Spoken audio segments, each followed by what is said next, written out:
How you doing, guitar group? How are you keeping? It's Mark here, as you can see, and this is our last week of these online recorded pieces that I've been doing.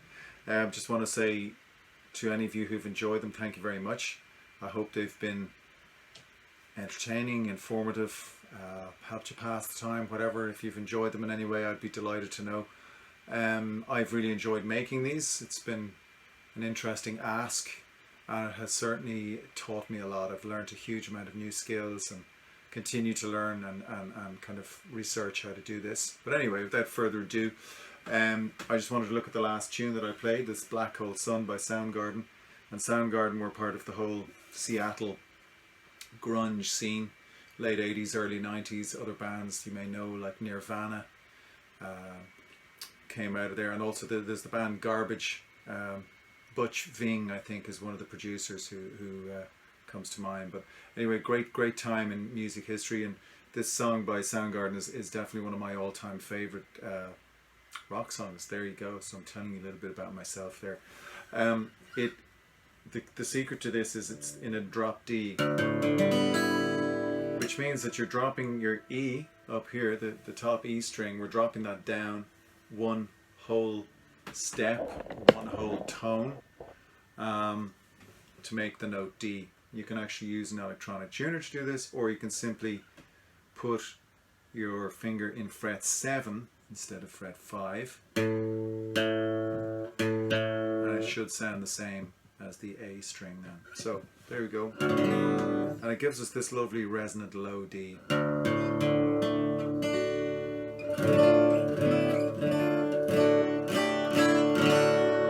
It's often used in Irish folk music as well by guitarists who want to get a...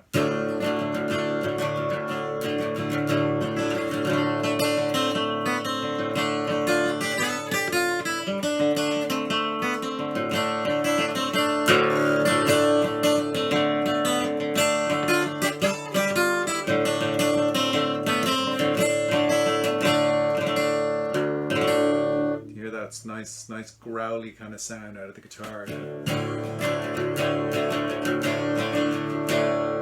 And it gives us that lovely sound. One of the reasons is you're getting a lovely fifth. The interval between your low D and your A is called a fifth, and that's a very powerful sound in music. It's very...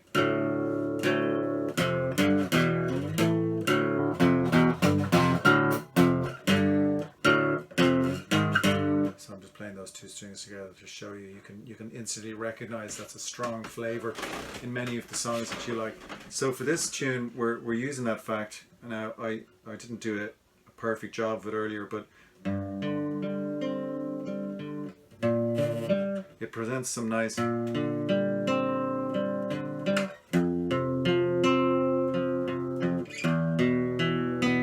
lovely kind of contrasts as we move through the chords. So the first chord there,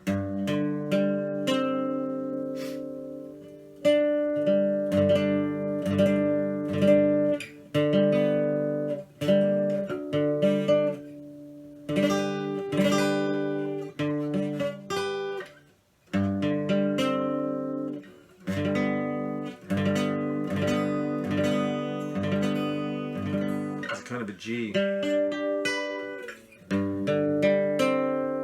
which is hard for us to recognize here because of this drop D. So normally your G would actually look like this, but because we've got to compensate for the lower string here, we've got to move this up to there, so that's why it looks a bit different. So there's a G, but then we add in this note here, which makes it a chord called a G sus4. So the first note is actually, or the first chord is a G sus4. Then we move into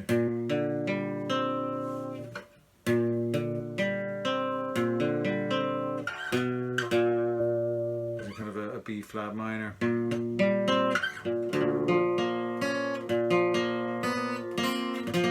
sus2 kind of thing.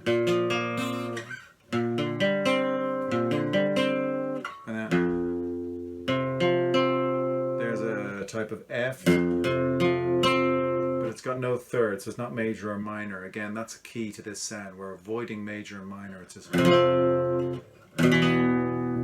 There's an E, again, not major, not minor, just an E5 you would call that, or an F5 was this one.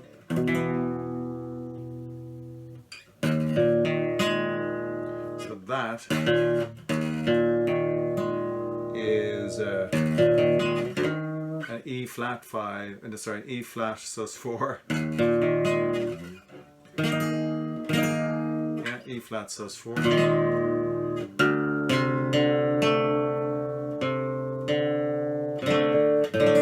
And there's a D. There's a C. So beautiful chords, I think.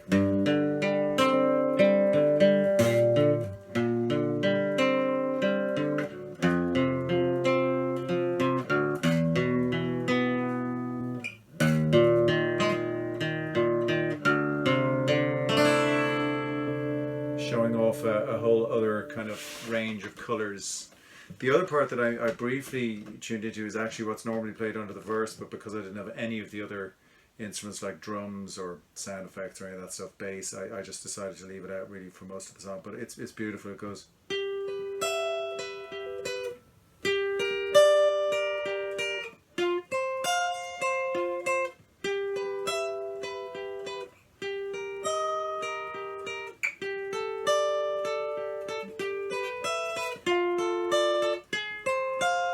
And forms a lovely harmony pattern to the do do do do do do do